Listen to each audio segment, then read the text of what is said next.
Hi everyone, so welcome to my channel. So myself Raza, and in this video I am going to discuss the first chapter of class 10, that is real numbers. So this particular chapter is present in class 10 of AP State Board, Telangana State Board and CBSE boards. Right, so about this chapter, so we have already learned in our previous class, that is 9th class, and whatever the concepts that are related to class 10, so that we are going to discuss in a series of videos related to real numbers. Right, so if you are new to this channel, so please subscribe the channel and watch the video till the end. So if you like the video, please give a like and share with your friends. Right, so without any delay, so let us start the video. Right, so in this particular chapter of real numbers, so there are set of numbers, so which we call them as real numbers. Right, from the beginning of the numbers, so in our day-to-day life we are going to use different types of numbers. Right, so among those, the first set of numbers so that we have learnt in our previous classes are nothing but natural numbers. So natural numbers are also called as counting numbers. So to count the things, so we have introduced these numbers. So these set of numbers are represented by the letter capital N, and these numbers starts from 1 followed by 2, 3, 4, 5, 6 and so on. Right, so if you observe these numbers, the difference between any two consecutive numbers is nothing but 1, or simply what we can say is, if you consider the first natural number, so if you add 1 to the number, then you are going to get the next numbers, so one after the other. Right, so from this what we can say, 1 is the smallest natural number. Next, what about the greatest natural number?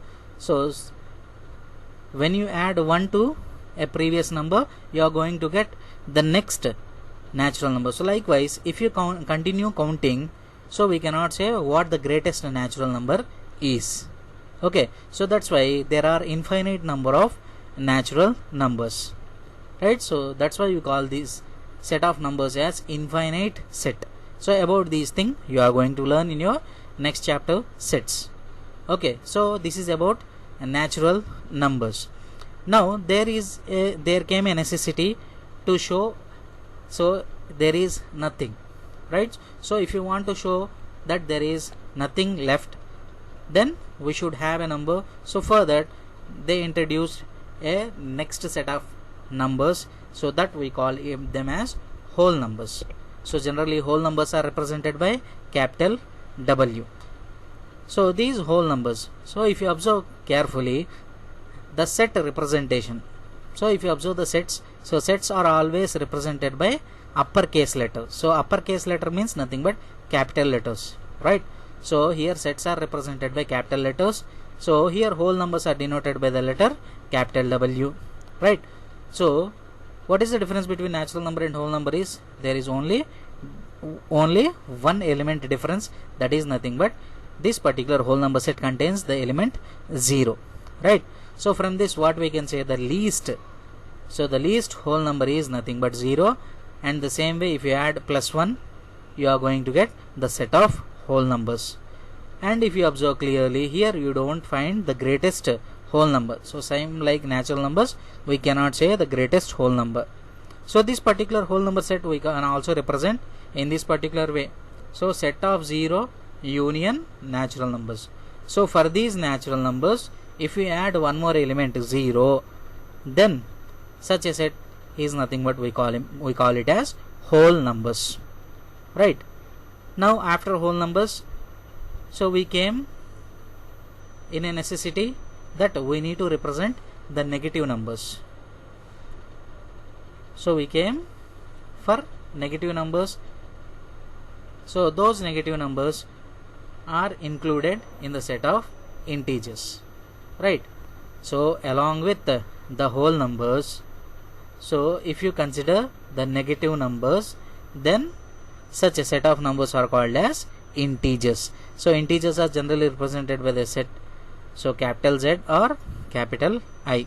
So most probably we will be using the letter capital Z. Now what are integers here? So integers are nothing but the numbers, so which are comprising of whole numbers as well as negatives of the natural numbers. So if you apply negatives to the natural numbers, so those also will come under integers. So set of integers. Now clearly if you observe, so the least integer, we cannot say, and the same way the greatest integer also we cannot say. So we cannot say, so what is the greatest integer and what is the least integer. And if you observe, the integers can also be represented in this particular way. So what is that? So negative integers, union whole numbers. So if you consider whole numbers union the negative integers, then that whole set is nothing but represented as integers. So here Z is nothing but the first letter of the word Zehlen. So Zehlen means nothing but to count, right? So here negative counting is also there, so that's why this particular letter Z is being used, right? Again, these particular integers are again divided into 4 kinds. So these integers are divided into 4 kinds, so based on their character, right?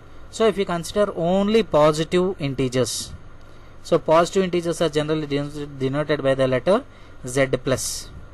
So Z plus. So positive integers are represented by Z plus. So these positive integers are also, we can consider them as natural numbers.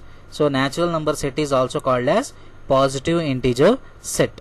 So which is already represented here, right? So set of 1, 2, 3, 4, 5, 6 and so on infinite are nothing but set of positive integers.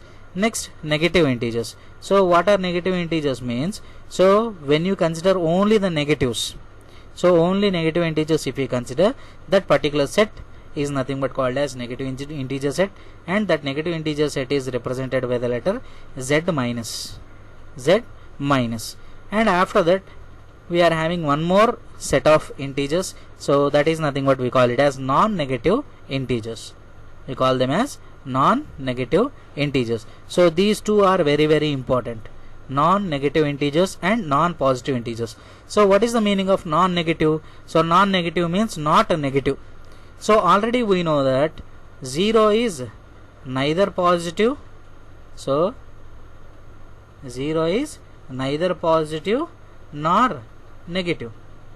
So 0 is neither positive nor negative. So whenever you consider the word non-negative integers, so non-negative integers means, so which are not negative. So which are not negative means, so we can consider the positives as well as 0.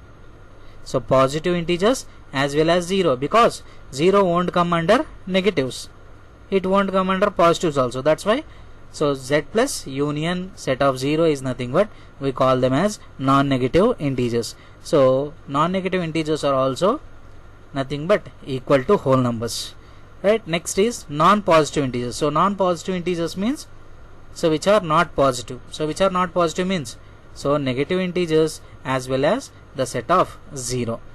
So these two things are very, very important.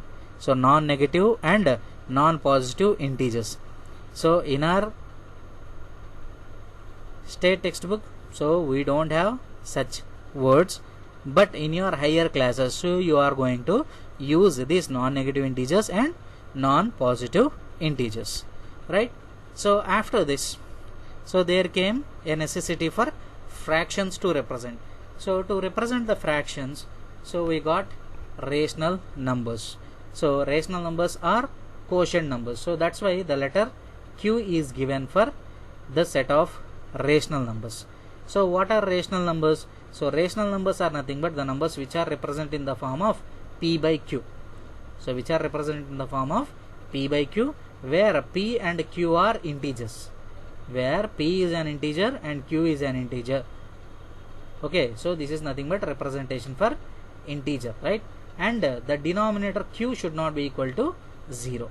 So here you need to be clear that the denominator should not become 0, because we know that division with 0 is not possible. So that's why we need to take care of this. So Q should not be equal to 0. And one more thing is P and Q should be integers. So already we have discussed about integers, right? So P and Q should be integers and Q is not equal to 0. Now let us see some examples. So P by Q. So you need to represent the numbers in the form of P by Q, then we call them as integers, right?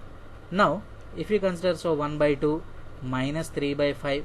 So these all are nothing but rational numbers. So rational numbers are denoted by the letter capital Q. Now if you observe all natural numbers, so whatever the natural numbers we have discussed, so every natural, so what are natural numbers? So 1, 2, 3, 4 and so on, right? Now these all are natural numbers, so all natural numbers are called as rational numbers. All natural numbers we can call them as rational numbers. But you may have a doubt, so this is not in the form of p by q, right? So if you consider 2, so 2 is nothing but 2 by 1. So can we write 2 as 2 by 1, right? So if there is nothing in the denominator, then 1 is present, right?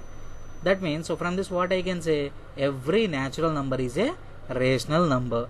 The same way, every whole number we can call it as a rational number, and as well as every integer we call it as a rational number. So from this we can bring out a relation between these 4 types of numbers. So what is that relation is?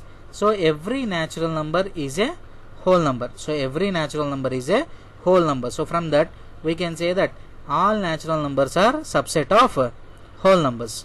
The same way, every whole number is subset of integers. So every whole number is an integer. So every integer is a rational number. So from this what we can say is, natural numbers are subset to whole numbers.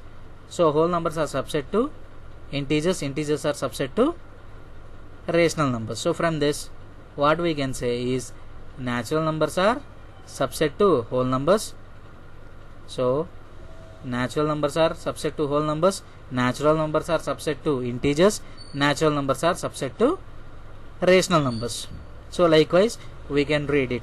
Okay, so natural number is subset to whole number, natural number is subset to integer, natural number is subset to rational numbers. The same way, that means this is the smallest set. Okay, so this is the smallest set. So this smallest set is subset to each and every large set. The same way, every whole number is subset to integers, every whole number is subset to rational numbers. Every whole number is subset to integers, so every whole number is subset to rational numbers. So likewise we can read. That means, so from this what we can say, so the leftmost is always subset to the rightmost, right? So if you take it individually, so then you can, so natural number is subset to these 3 set of numbers, whole numbers is subset to these 2 set of numbers, and integers is subset to this set of rational numbers. So likewise we can read it. Okay, so every number which is represented in the form of p by q is nothing but called as a rational number. Here the condition is p and q should be integers, and the most essential one is q should not be equal to 0. So this is about rational numbers, right? So here rational numbers are also infinite, because natural numbers are infinite. So since natural numbers is subset to rational numbers, so we know that natural numbers are infinite, automatically rational numbers are also infinite. Okay, but here we can't say the difference between any 2 rational numbers, any 2 consecutive rational numbers. Okay, right? I hope you are clear with rational numbers, right? Next, moving on to irrationals. So what are irrational numbers? So irrational numbers are nothing but simply what we can say, so the numbers which are not rational numbers are called as irrational numbers. That means, so if you cannot represent any number in the form of p by q such that p and q are integers, so if you can't represent a number in the form of p by q such that p comma q are not integers, then what we can say, so such numbers are called as irrational numbers. So irrational numbers are nothing but represented by the letter q dash. So it is nothing but complement of rational numbers. So complement of rational numbers, that's why we are representing with q dash, or this can also be sometimes represented by the letter capital S. So the best examples are root 2. So here root 2 is nothing but root 2 by 1. But if you observe this root 2, if you see, so this root 2 is not an integer, but denominator 1 is an integer, but this root 2 is not an integer. So about this we are going to have the proofs in our 4th exercise. So there you can clearly understand why root 2 is not a rational number. Y root 3 is irrational number, and these are pi and e, and these are irrational numbers. So about these you are going to learn in exercise number 3. So about irrational numbers, so you are going to learn in exercise number 4. Okay, so there you will have a clear idea about these irrational numbers, and furthermore about rational numbers we are going to learn in exercise number 3, right?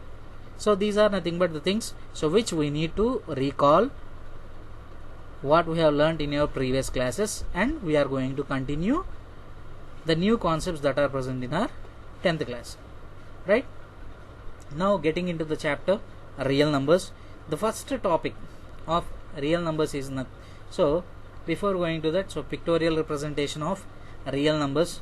So how can we represent the real numbers? So first of all, the smallest set. So already I told you the smallest number set is nothing but natural numbers. So these natural numbers is present inside these whole numbers. So what is the difference between natural numbers and whole numbers? Is there is only one difference, that is the number 0. Okay, so that one number 0 is extra in whole numbers than natural numbers. Next, these whole numbers and natural numbers are contained in the integers. Next, these natural numbers, whole numbers and integers are contained in the rational numbers. So here if you observe, this rational number is the largest set. Okay, so this is nothing but the largest set which we have. Next, followed by irrational. So irrational numbers are nothing but which are not rational. So if a number is not a rational number, then it comes under irrational numbers. So this is nothing but the pictorial representation. So there is no common part for rational numbers and irrational numbers. So that's why they are represented separately. Next, these natural numbers are nothing but subset. So that's why it is completely present inside whole numbers, as well as it is present completely inside the integers, as well as inside the rational numbers. Okay, so this is nothing but the relation. Natural numbers is subset to whole numbers, subset to integers, subset to rational numbers, subset to real numbers. So about these real numbers we are going to discuss. So this is nothing but set of rational numbers, and this is nothing but set of irrational numbers. Now if you observe carefully, so the union of, so union of means the combination of rational numbers and irrational numbers. So if you combine rational and irrational numbers, then we are going to have the set of real numbers. So this is nothing but, so this rectangular portion, so you can observe this rectangular, blue color rectangular portion. So this total thing is representing my real numbers. So from this what I can say, real numbers is the combination of rationals and irrationals. So here Q is rational number set and Q dash is irrational number set. So when you combine rationals and irrationals, you are going to get real numbers.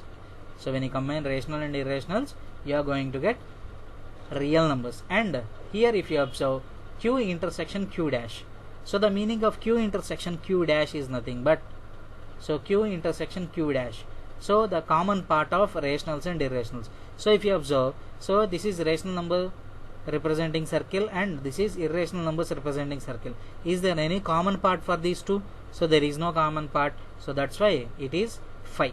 So phi is nothing but null set. So about this, so null set means, so there is no common element, so which is present in both rationals and irrationals. Clear?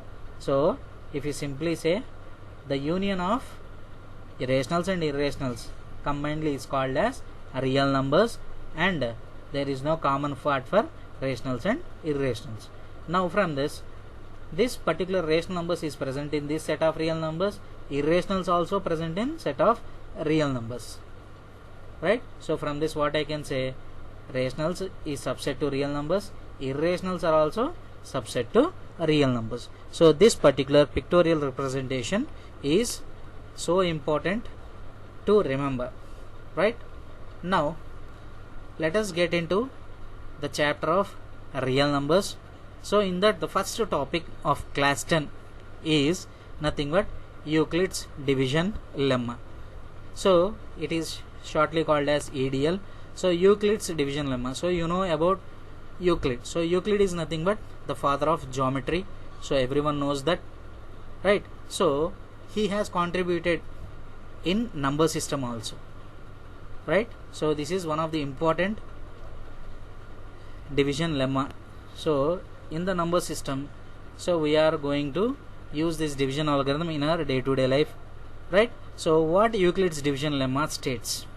So Euclid's division lemma states that, so whenever you are given two positive integers, so whenever you are given two positive integers a and b, then they are related with each other in a unique way. So they are related to each other in an unique way, such that, so these, then there exists unique pair of integers q and r satisfying this relation. A is equal to b into q plus r, where this r lies in between 0 and b. So this r lies in between 0 and b. Now whenever you are having two positive integers a and b, then they are correlated with each other by this relation, right? Here q and r are unique pair, so they are unique pair, and this r varies from 0 to this b. So this particular Euclid's division lemma, we can also call it as division algorithm. So already we know about division algorithm. So what is division algorithm? So we are more familiar with this. So dividend is equal to divisor into quotient.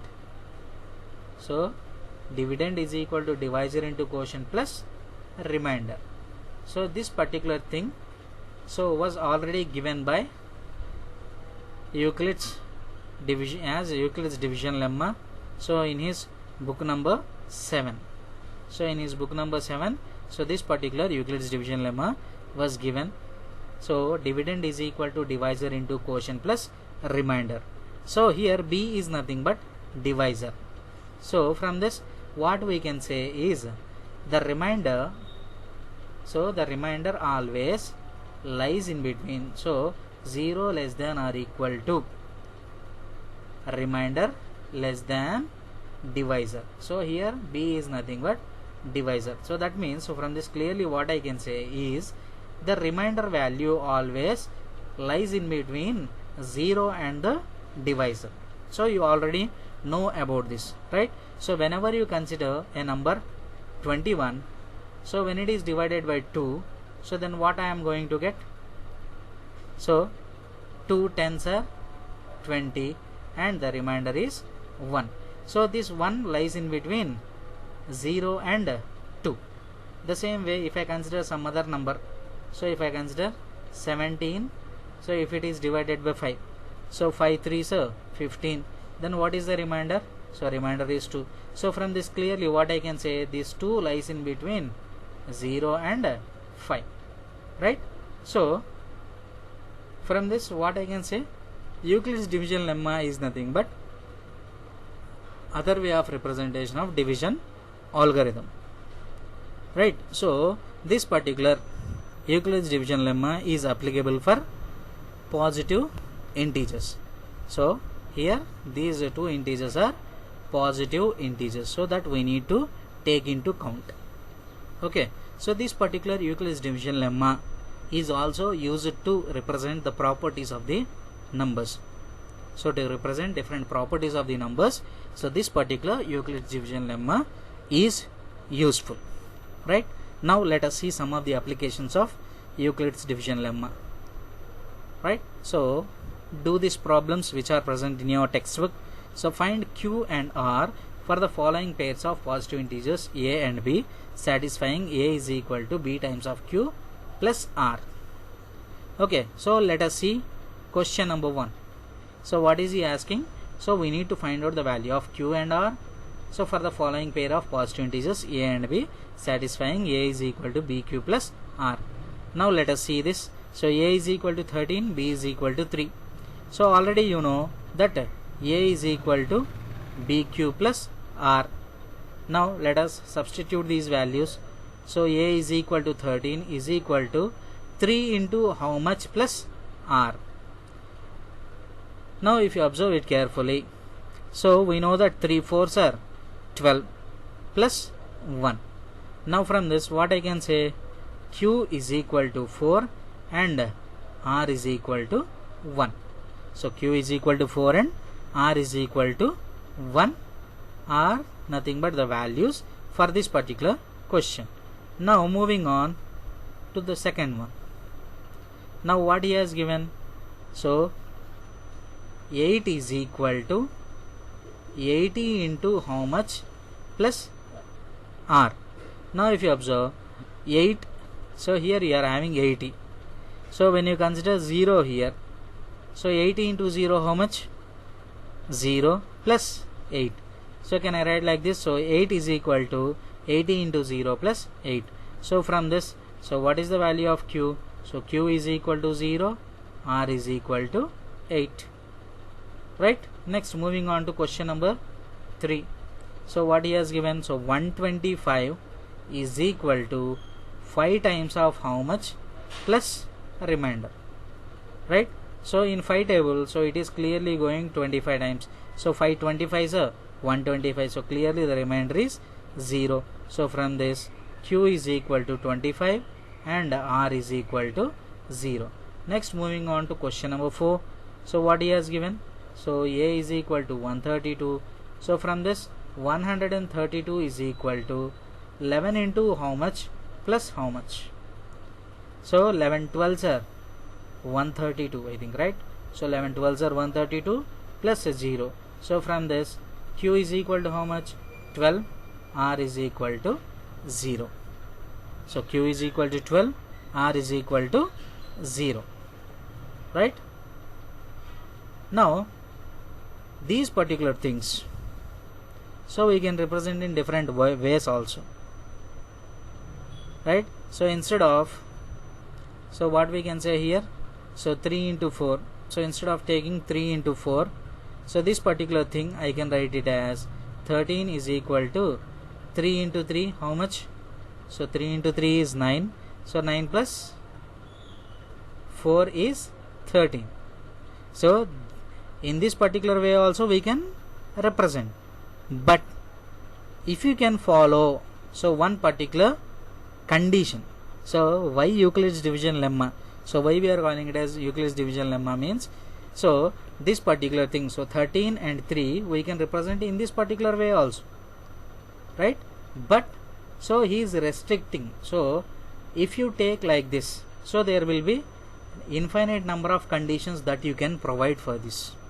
So you can write 13 is equal to 3 into something plus something, right? So you can represent in different ways.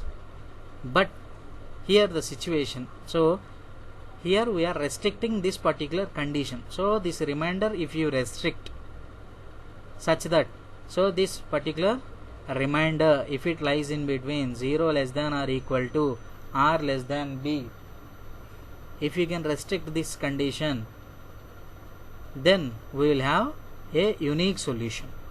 So you will get a unique solution, right? So that is the reason why Euclid division lemma is stating that there exists a unique pair of q and r such that 0 less than or equal to r less than b. Okay, so here whatever the values that we got, so we are considering that r lies in between 0 and b. So you need to understand this particular condition, right? So other than this we can represent in these type of different situations. But when you restrict this condition 0 less than or equal to r less than b, so then only we are going to get that particular unique situation. Okay, so that is the reason why we should follow Euclid's division lemma, that particular division algorithm, so that the remainder will lie in between 0 and the value of the divisor.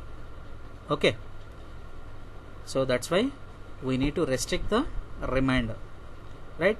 I hope you have understood this particular point, right? Next, moving on to one more question, so which was asked, think and discuss. So already we have done do these problems, right? So he's asking what is the nature of q and r. So what is the nature of q and r? So you can here observe that here we got q is equal to 0. So sometimes, so you may get q is equal to -1, -2, -3 likewise also, right? So if you don't restrict this particular, so if you don't consider this condition, then you may get q is equal to negatives also, so remainders also you will be getting negatives. Okay, now from that, so what is he asking? From the above questions in do this, so what is the nature of q and r? So simply what we can say, so q belongs to integers, r also belongs to integers. So simply what we can say, q belongs to integers as well as, that means quotient belongs to integer set, remainder is also belonging to the set of integers. So here we are not considering positive integer or negative integer. The only thing is a and b are positive integers. So just remember this, only a and b are positive. So q and r may be any integer. Okay, so q and r can be any integer, but a and b should be positive integers, right? Next, do this. So find the HCF of the following by using Euclid's division lemma. So using Euclid's division lemma, you need to find out, so you need to find out the HCF of the following. So already we said that there are some applications of Euclid's division lemma, right? So using this Euclid's division lemma, so we can find out the HCF of 2 or more numbers. So what is the procedure? So how we should do? So first of all, consider the two numbers. Consider the two numbers and write them using Euclid's division lemma, right? So now among these two numbers, so which is the greatest number? So 70 is the greatest, right? So since 70 is the greatest number, so using that I can write it as 70 is equal to, so how can I write 70? So 70 is equal to this divisor 50 into something plus something, right? So 70 is equal to 50 into how much? So 50 ones are 50, because if you take 52 sir, it crosses the given number, right? So 50 ones are 50 plus, so what is the remainder? 20. Now 70 is equal to 50 ones are 50 plus 20. So likewise we can use division algorithm. And after this, so whatever the divisor, so you need to observe the remainder. So until the remainder becomes 0, you need to continue the process, right? So what is that process? So in the next step, what we need to do is, you need to change this divisor as, so whatever the b value that is present, so that you need to take it as a, that you need to take it as a, and whatever the remainder value that we got, that you need to change it as b here. So from this 50 is equal to 20 into something plus something, right? So this is nothing but my value of q and this is nothing but my r. Now 50 I can write it as 22 sir 40, because if you take 23 sir, it crosses 50, so 22's plus 10. And in the next step, so since here the remainder is not 0, we need to continue the process, so this 20 will come here, so 20 is equal to, then this 10 will come here, 10 into something, so 10 into something plus this remainder. So 20 is equal to 10 times of 2, so 10 times of 2 plus here the remainder is 0. Now whenever the remainder becomes 0, then whatever the divisor that is present, so whatever the divisor that is present, so that is nothing but my HCF. So from this clearly what I can say, HCF of 50 and 70 is 10. The HCF of 50 and 70 is 10. So once again, so let's see this. So whenever you are given two numbers, to find out HCF using Euclid's division lemma, so first of all you need to take the largest number and you need to represent it equal to a is equal to bq plus r form, right? So 70 is equal to 50 times of 1 plus 20. Next, after that, if remainder is not 0, then you need to continue the step. Here the divisor b value will become a value and r value become b value. So we need to continue the process until you get the remainder as 0. So whenever you get the remainder as 0, so in that step, so whatever the divisor that is present, so that is nothing but my HCF of the given number, right? Next, moving on to question number 2. So what are the numbers that are given? 96 and 72. Now how can I write this as using Euclid's division lemma? 96 is equal to 72 into how much plus how much. Now clearly 72 ones are 72, 72 twos are 144. So directly 72 ones are 72. Next, how much is remainder then? So what is the remainder? So 72 plus 8 is 80. So 8 plus 10, 18, 18 plus 6, 24. So clearly the remainder is 24. So here the remainder is not 0, then you need to continue the process. So 72 is equal to 24 into how much plus remainder. So 24 threes are 72, we know that. So 24 threes plus the remainder will become 0. So clearly here the remainder is 0, hence the divisor is nothing but my HCF. So from this what I can say, HCF of 96 and 72 is 24. The same way, moving on to question number 3. So it is very simple, right? So 550 is equal to 300 into how much plus how much. Now clearly 300 to 600, that means it is crossing. That's why 300 ones are 300. And how much is left over? So 250. So since remainder is not equal to 0, we need to carry the next step. So 300 will come here, and this 250 into something plus something. So 250 into how much? So 252 sir 500, that means it is crossing 300. So 251 sir, then what is the remainder? So 50 will be my remainder. So 250 plus 50 is 300. So here also the remainder is not 0, then we need to carry the next step. So 250 is equal to 50 into how much plus remainder. Now clearly 55 sir, that means 5 5s are 25.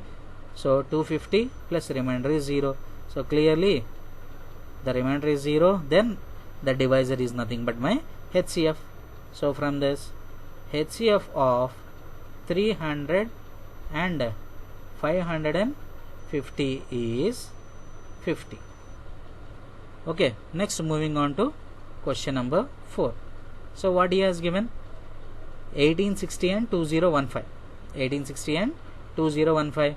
So here the biggest number. So 2015 is equal to 1860 into how much plus how much. Now clearly you can see that. So 1860, if you double it, so it becomes, so it crosses 3000, right? But here we are having 2000 only, so we are going to write one time. Next, what is the remainder? So how to calculate the remainder? Simply do subtraction. So 2015 minus 1860. So 5 minus 0 is 5, 11 minus 6 is 5, 19 minus 18 is 1, right? So how much is the remainder? So 155. In the next step, so 1860 is equal to 155 into how much plus how much. So 15 2s 60, 15 3s, so 155 into how much?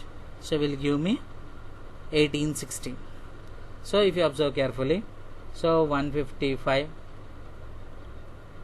so 155, so if you take 4 times, so 15 tens, so it is crossing, right? So if you take 15 12s, so 5 2s are, so 12 5s 60, again 12 5 60, 66, so 12 1s are 12, so 1860. So 155 12s plus 0. So from this the remainder is 0, hence from this what I can say, HCF of these two numbers is 155. Now if you observe this carefully, for small numbers it is okay, right? So this Euclid's division lemma, so we can apply for small numbers to find out the HCF, but for large numbers, so it is somewhat difficult and calculative part will be more. So that's why Euclid's division lemma, so we are not using for large numbers. So if you are having large numbers, so we don't use this Euclid's division lemma, right, to find out the HCF. Next, one more question, so think and discuss. So can you find the HCF of 1.2 and 0.12? So justify your answer. Now if you observe, so to find out the HCF, so already we know that Euclid's division lemma, so we can apply for positive integers. So only for positive integers you can apply, right? Now what I am going to do is, so since 1.2 and 0.12 they are not positive integers, okay, because we are having decimal values, so they are not positive integers, but we can find out the HCF of these two numbers. So for that, what I am going to do is, I am going to write this 1.2 as, so 1.20, because after decimal point how many decimal places are there? So 2 decimal places are there. So that's why what I am going to do is, so I can write 1.2 as 1.20 and 0.12 as 0.12 only, right? Next, what I am going to do is, to make them as positive integers, I am going to multiply with 100. I am going to multiply with 100. So what I am going to do is, I am going to multiply these two numbers with 100. Then what I am going to do, what I am going to get, so 1.20 when multiplied with 100, so this gives me 120.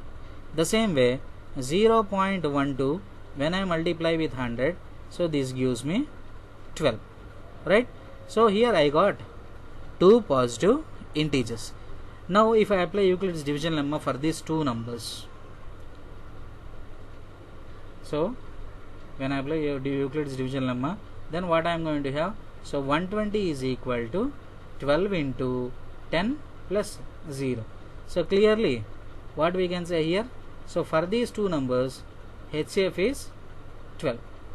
So for these two numbers HCF is 12, right? So but we want HCF for, so for 120 and 12, so what I am saying, HCF of 120 and 12 is 12, right?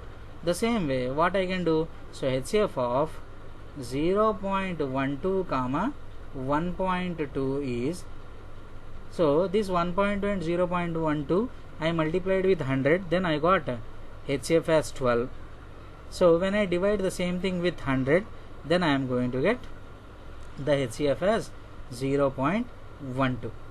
So likewise you can find out the HCF of the given number. So here we have multiplied with 100, and after that, so finally what we are going to do is, so since we multiplied with 100, so to compensate that we are going to divide with 100. So 12 divided by 100 gives me 0.12. Okay, so this is one approach. So likewise we can find out the HCF of these two numbers. Okay, right? So there is one more approach for this. So what is that is, so 1.2 can be written as 1.20 and 0.12 can be written as 0.12. Next, this 1.20 I can write it as 120 by 100, and this 0.12 I can write it as 12 by 100. So if you want to find the HCF of these two numbers, so HCF of 120 by 100 and 12 by 100, so whenever you are having fractional numbers, so to find out the HCF, so what we can do is, so simply we are going to find out HCF of the numerators by LCM of the denominators. HCF of the numerators by LCM of the denominators. So already we got HCF of the numerators, so 120 and 12 as 12, by LCM of 100 and 100 is 100 only. So from this also we can say that the HCF is 0.12. So this is one approach and this is another approach. So we can follow this particular methodology. So other than, so Euclid's division lemma is applicable for positive integers. So for this also we can simply say, so 1.2 I can write it as 0.12 into 100, sorry not 100, 10. So 0.12 into 10 plus 0. So likewise also we can say that the HCF of these two numbers is 0.12. So any one of these approaches you can follow, right? So this is nothing but HCF of the given numbers. Right, let us see some of the applications of Euclid's division lemma related to the properties of numbers. See example number 1. Show that every positive even integer is of the form 2q, and that every positive odd integer is of the form 2q plus 1, where q is some integer. Okay, so this is one of the examples so given in your textbook. Okay, so what he is saying, every positive even integer. So if you consider any positive even integer, it should be of the form 2q, and every positive odd integer is of the form 2q plus 1. Now let us see by Euclid's division lemma. By Euclid's division lemma. So what Euclid's division lemma says? So A is equal to BQ plus R, where 0 less than or equal to R less than B. So this particular condition is very, very important. Okay, now what he is saying is, so now A is equal to BQ plus R, where 0 less than or equal to R less than B. Now what I am going to do is, so I am going to substitute, B is equal to 2. So if I substitute B is equal to 2, then what I can say, 0 less than or equal to R less than 2. 0 less than or equal to R less than 2. Now from this, what are the possible values of R? 0, 1. Because 2 is not possible, because it is not equal, right? So there are two possibilities for R values. So from this, what I can say, if R is equal to 0. So if R is equal to 0, then I can write A is equal to 2 into Q plus 0. A is equal to 2 into Q plus 0. From this, I can write as 2 into Q. Now, since we know that Q is some integer, so since Q is some integer, so when you multiply some integer with 2, since 2 is an even prime number, so when you multiply any number with 2, then we are going to get even prime number. We get a even number, right? So this whole 2q is nothing but an even number. So from this, what I can say, so 2q is an even number. So from this, what I can say, since q is some integer, so 2 times of q is nothing but an even number. So from this, what I can say, when R is equal to 0, so every even number can be represented in the form of 2 times of q, right? If R is equal to 1, so when you substitute R is equal to 1, then I am going to get A is equal to 2q plus 1. Now already we know that 2q is even number. So for an even number, if you add 1, already we know about numbers, right? So if you consider 2, so 2 is an even number. So for that, if you add 1, we are going to get 3. That means, so since 2q is an even number, so to even number if you add 1, then we are going to get an odd number. So from this, what I can say, so every even number can be represented in the form of 2q, and every odd number can be represented in the form of 2q plus 1, right? So this is the use of Euclid's division lemma, so by which we can say that every number which is in the form of 2q is even integer, and every number in the form of 2q plus 1 is an odd integer, right? So using Euclid's division lemma, so we have proved this, right? Next, moving on to the next example. So what he has given, show that any positive odd integer is of the form 4q plus 1 or 4q plus 3, where q is some integer. Now what is saying, any positive odd integer. So if you want to say any positive odd integer, so that positive odd integer should be of the form 4q plus 1 or 4q plus 3. Now for this, so what I am going to do is, again I am going to use Euclid's division lemma. So Euclid's division lemma. So by Euclid's division lemma, So what is Euclid's division lemma? A is equal to B times of Q plus R, where 0 less than or equal to R less than B. Now here if you observe, the divisor looks like 4, right? Now for that, what I am going to do is substitute. So to get that, what I am going to do is I am going to substitute B is equal to 4. So whenever I substitute B is equal to 4, what I am going to get? 0 less than or equal to R less than 4. 0 less than or equal to R less than 4. So that means, so what is the meaning of this?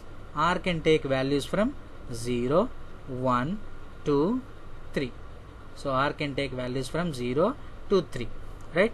0, 1, 2, 3. Now we are going to take one by one case, right? So first case number 1, if R is equal to 0. So for suppose if I take R is equal to 0, then how can I write A as? So A is equal to 4 times of Q plus 0. This I can write it as 4 times of Q. So 4 times of Q means 2 into 2Q only, no? So 2 into 2Q. So 2 into something. So already in the previous example we said 2 into something is always an even number. So that means this 4Q is an even number.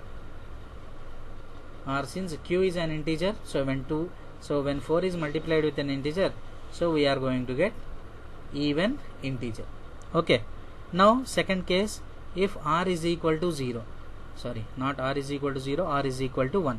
So when you substitute R is equal to 1, I am going to get A is equal to 4 times of Q plus 1.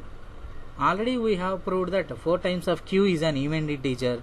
So to an even integer, if I add 1, then so this is nothing but even integer plus 1. So even integer plus 1 is nothing but odd integer only, no? Now from this what I can say? So odd integer is nothing but of the form 4Q plus 1. So one thing we have proved. Next, moving on to if R is equal to 2. So whenever you substitute R is equal to 2, then this A becomes 4Q plus 2. So this 4Q plus 2, again I can take 2 as common, no? Then how can I write this as 2 times of 2Q plus 1. So 2Q plus 1 is an integer, so which is multiplied with 2. So when an integer is multiplied with 2, again you are going to get even integer, right? So this is an even integer. Next, if R is equal to 3, what we can say? A is equal to 4Q plus 3. So 4Q plus 3, how can I write this as? So 4Q plus 2 plus 1. Or what I can say? Simply, so already 4Q. So 4Q is even integer plus 3. So for even number, if you add odd number, so even plus odd. So even plus odd is always an odd, right? So this gives me an odd integer. So from this what I can say?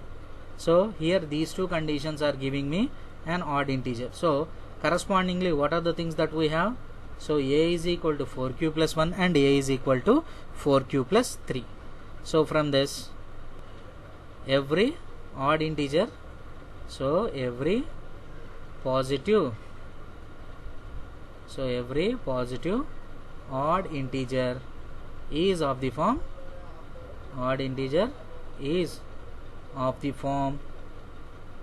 4Q plus 1 or 4Q plus 3, right? So every positive odd integer is of the form 4Q plus 1 or 4Q plus 3, where Q is some integer, right? So likewise we can say the properties of numbers by using Euclid's division lemma, right? So in the next video, so we are going to discuss about the exercise problems of this particular concept, right? So thank you for watching the video. So stay connected to the channel, so for further more videos. So thank you for watching.